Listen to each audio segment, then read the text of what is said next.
You're listening to Talking to Teens, where we speak with leading experts from a variety of disciplines about the art and science of parenting teenagers. I'm your host, Andy Earle. We're talking today about a new way to think about anxiety and panic attacks. Often, when our teenagers are feeling anxious, we just get focused on what can we do to make it stop and make them feel better. But actually, anxiety can be a helpful messenger that is telling us something about what's going on in our body. If we learn to interpret and listen to what it's saying, then we can address the root cause rather than just trying to alleviate the symptoms. Our guest today is Nicole Cain, who is a pioneer in integrative approaches for mental and emotional wellness. She's the founder of the Holistic Wellness Collective, and she's the author of the new book, Panic Proof. Dr. Cain, welcome to the Talking to Teens podcast, and thank you so much for coming on the show today. I'm happy to be here. Thanks for having me. Yes, I'm super excited. I think we have a great topic today. You've got this book, Panic Proof, and it is a really groundbreaking way of thinking about anxiety and panic, different types of anxiety, how it works in your body. I'm interested to talk about it and hear about where it came from. What inspired you to write this book? I wanted to prove myself and what I've been told growing up wrong, that was, can anxiety actually be healed? I'd been told it couldn't. And so I was setting out to prove that wrong. Going through anxiety myself, seeing my loved ones dealing with really terrible anxiety and anger and depression, going through a lot of this just from a personal basis, and then going through my master's degree in clinical psychology training, my medical degree training, working with patients. My whole goal was, is this a life sentence? Am I going to have to be anxious forever? A lot of the dominant medical messaging is yes. And so we have all these young people being prescribed medications to try to help them get through their day-to-day life. That was my story. By the time I started college, going through adolescence, of course, I was on 6 different prescriptions. Just imagine what that does to the brain, the body, the nervous system, the gut, your hormones. It was making me healthier. Arguably, I was farther from health than I had been at the beginning. That's been my mission. That's been the creation of this entire book. It was a project of necessity, but it was also a project of triumph as I looked into the research, the neuroscience, the studies. I worked with my patients, over a decade of clients, all ages that I've worked with. But I'm really passionate about making a change for our kids, because our kids deserve an option that doesn't just end with a period at the end of the sentence of therapy and medications. I think our kids are worthy of a semicolon that allows us to look just a little bit further as to the why of anxiety and therefore the what we can do about it.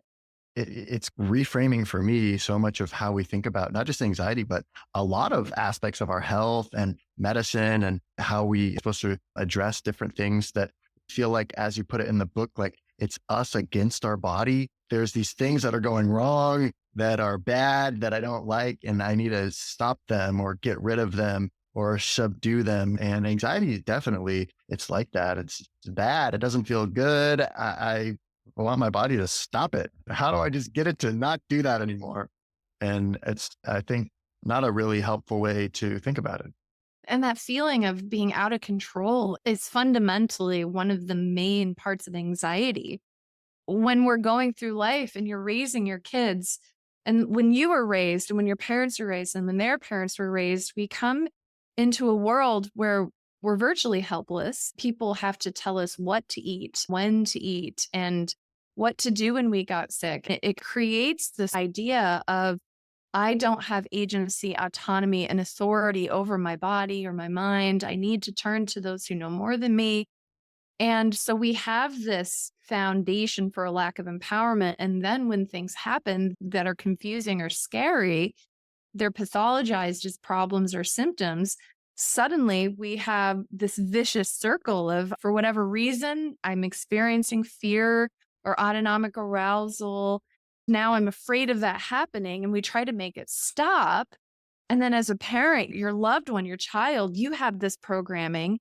You're looking at your child and you're passing that programming on, even though you have great intentions. But then we see generations and generations of people growing from children into adults that have anxiety. And that's why our medication prescriptions are skyrocketing.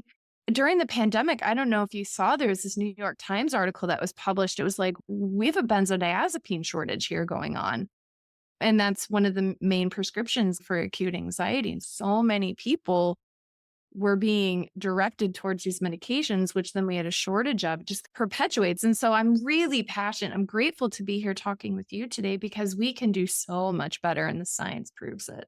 But when you see your child just feeling so bad, you want to do something, you want to help, you want to make it stop. Interestingly, you talk in the book about reframing the way we think about anxiety to where it actually can be helping us in certain ways, or maybe it's telling us something about ourselves that we need to, instead of trying to make it go away, almost open it up or look a little deeper into it. Our symptoms are indicators about what's going on. And thank goodness for that. Our symptoms help direct us to treatments. This is something that is really well established in conventional medicine. If somebody goes to the doctor and they have constipation, dry skin, and weight gain, the doctor may think it could be a thyroid imbalance. Maybe they have hypothyroidism. They can confirm that with a test. And then there's established treatments for that. But we don't have that same easy diagnosis with anxiety. So I think we have a lot more opportunities for research and development with that.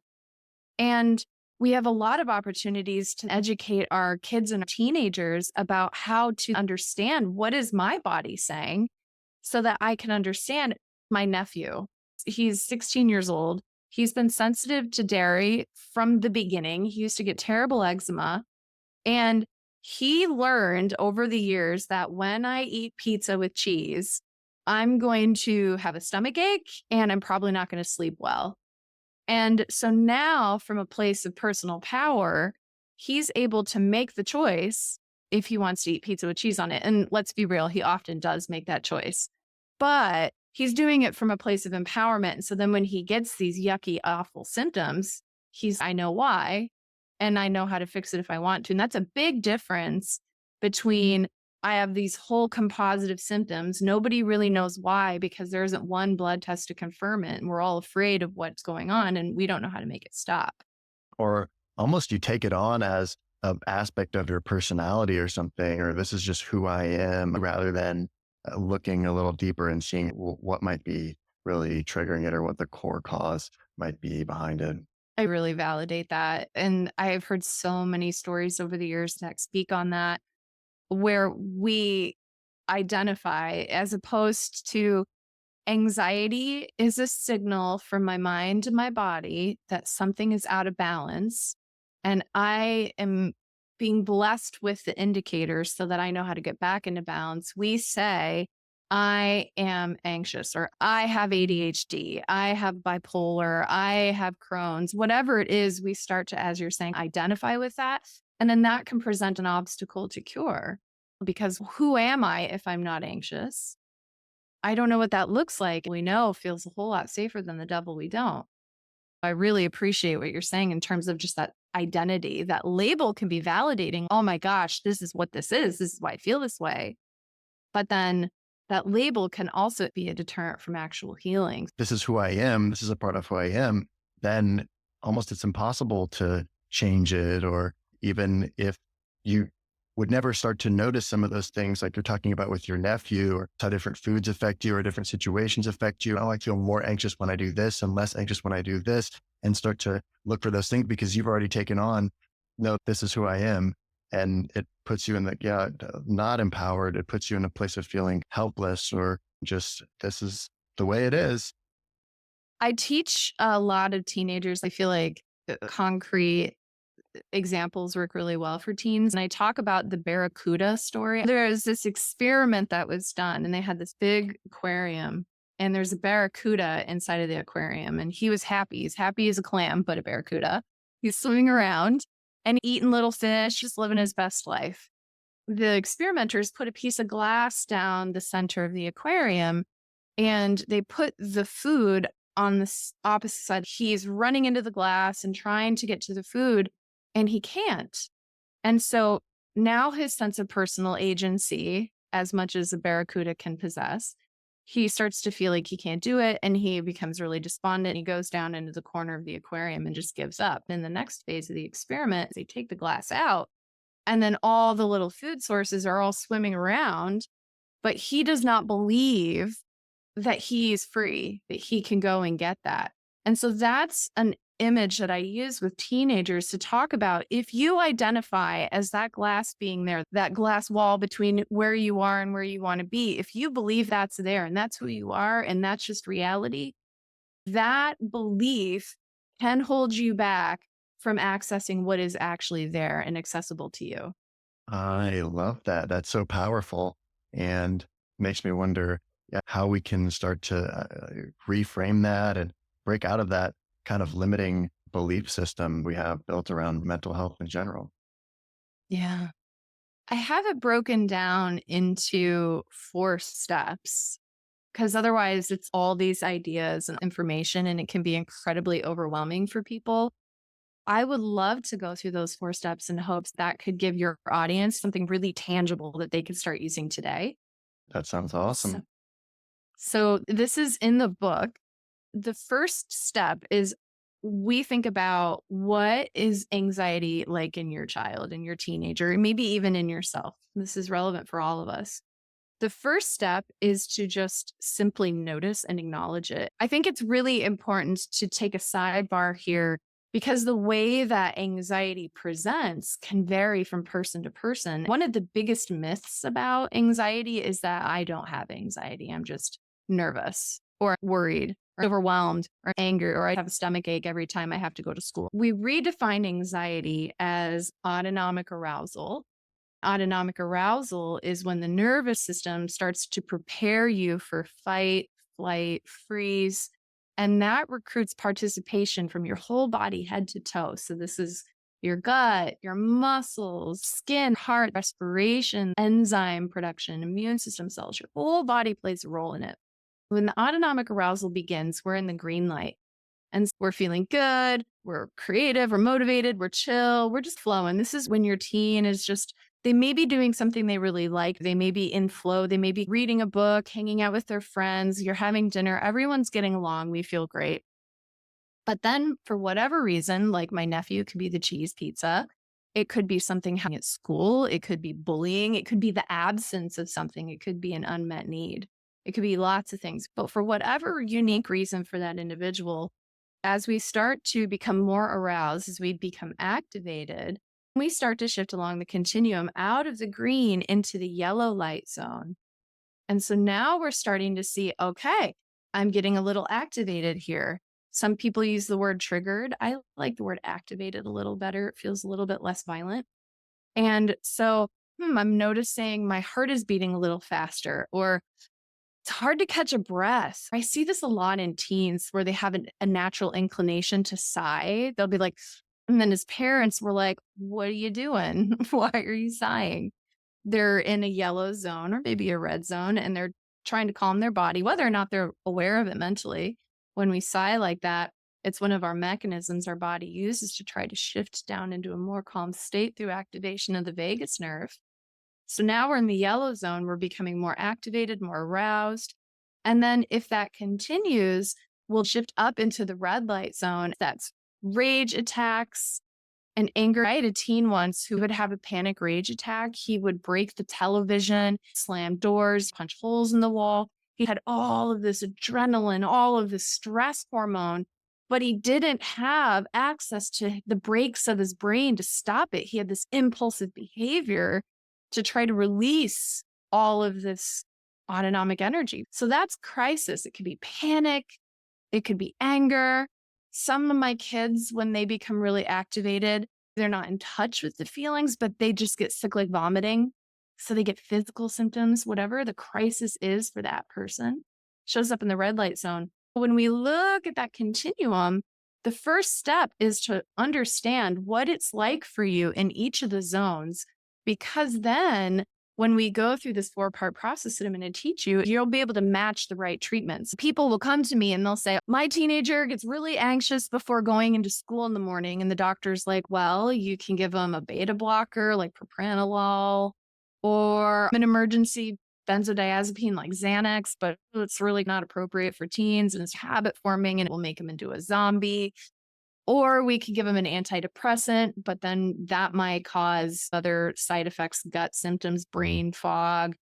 I had a girl, she was 13, and oftentimes people will find me after they've tried all of the conventional approaches. When she was 12, she went to school and the little boy next to her got sick and vomited all over his desk. From that moment onward, she was terrified to go to school. She got so much anxiety. They tried counseling. Logically, she knew she shouldn't be anxious. It was fine. There's nothing wrong, but her body didn't know. And so she's getting all these stomach upset issues. She was feeling really nauseated. She would get bowel urgency before school. So they tried her on an antidepressant. Her test scores went down. She became less social. She stopped gaining weight. She was smaller on the growth curve. And her parents are like, there's got to be something else that we can do for her. They came in and we worked with her and she got better really quickly. It was amazing. And so what we do is we map out, where are you on that green light, yellow light, red light? When you stop listening to this episode, sit down with your teenager and have them map that out. It's a really nice visual because they're learning to drive, right? So they know what a stoplight looks like. And you can map that out. And then the first phase is if we start with a panic attack. So let's say that your loved one, your kiddo, your teen, you are in the red light zone and you're looking at them and they're crying or they're screaming or they're maybe frozen or perhaps they're in a flop. I can't go to school. I can't finish this assignment. And you're like, this isn't an option. You have to do X, Y, and Z. And so then you're trying to reason with them, right? But what we want to know is what's happening in the body, the mind, and the nervous system in the red light zone. And what's occurring is that the logical part of the brain becomes less active and the emotional part of the brain becomes more active. When you're trying to reason with your loved one and say, it's okay, I'll help you, don't worry, all of these wonderful true things that you as their parent knows, they're not going to compute.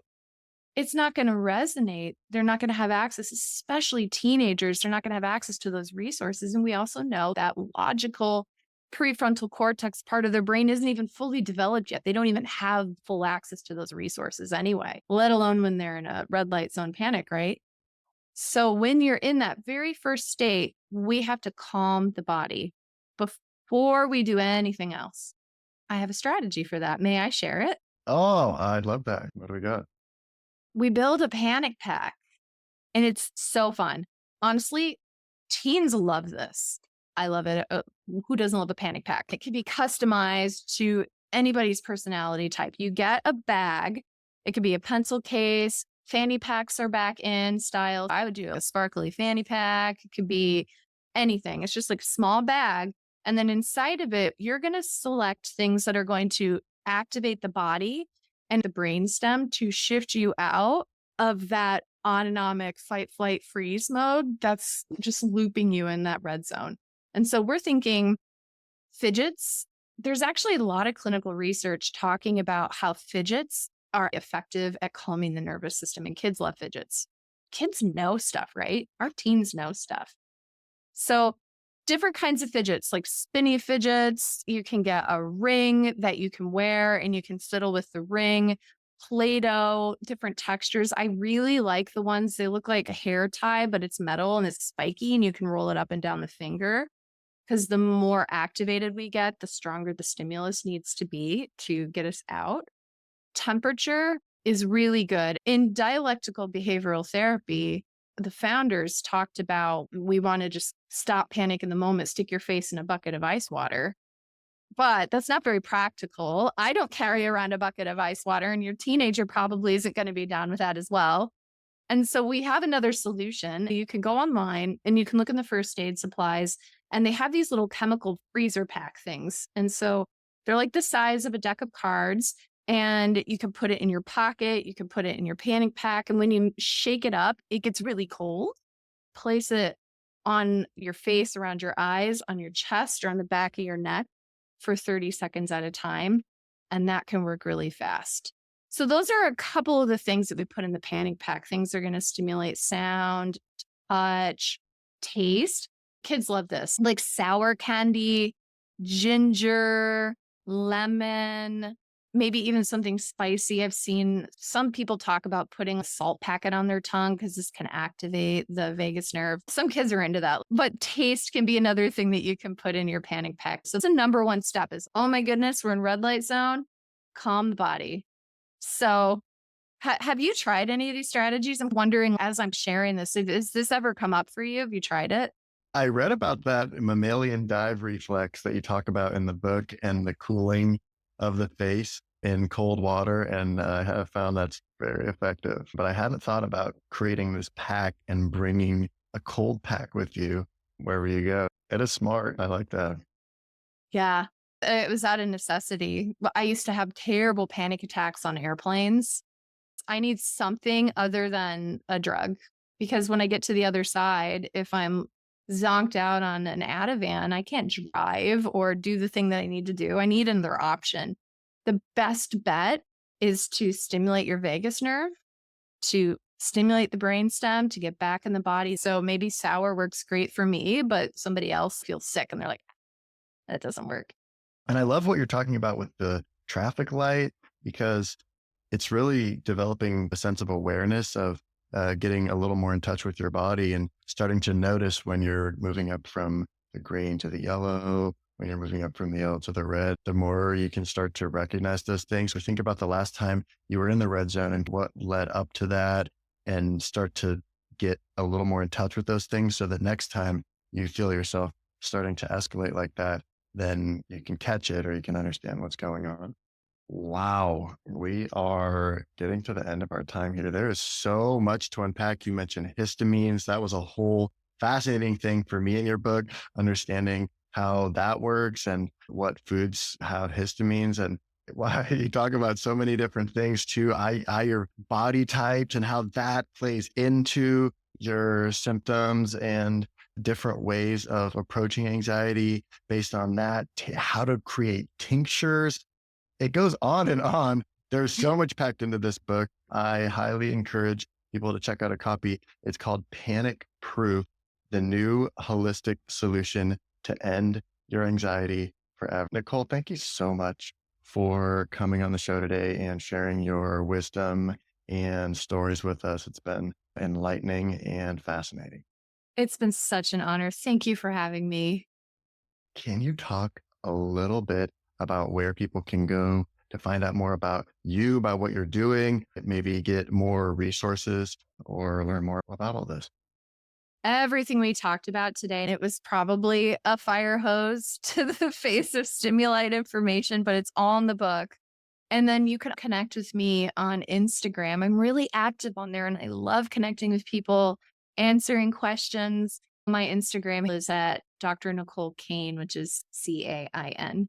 Lovely. And you mentioned also a quiz people can take to find out their anxiety type and all kinds of resources on your website that I would also encourage people to check out. Yes. The 9 types of anxiety quiz is totally free. Lovely. Awesome. We're here with Dr. Nicole Cain talking about a new way to think of anxiety. And we're not done yet. Here's a look at what's coming up in the second half of the show. When you understand what the symptoms are trying to tell you, you can leverage that data to put your body and your mind and your nervous system back in balance. Study after study shows that this form of therapy is the most effective for anxiety, stress, all the way up into that red light zone of extreme combat trauma. You can't get over what you don't go through. We don't want to suppress it or avoid it or ignore it. We're going to go through it. We have to train the nervous system how to go through the stages of arousal and come back out of arousal in a way that is in our control and safe and empowering. You're actually expanding your world as opposed to anxiety making our world smaller and smaller. All of these offer really valuable data into what might be a message from my body is going on and what can I do to figure out how to heal. Want to hear the full interview? Sign up for a subscription today. It's completely affordable and your membership supports the work we do here at Talking to Teens. You can now sign up directly through Apple Podcasts. Thanks for listening, and we'll see you next time.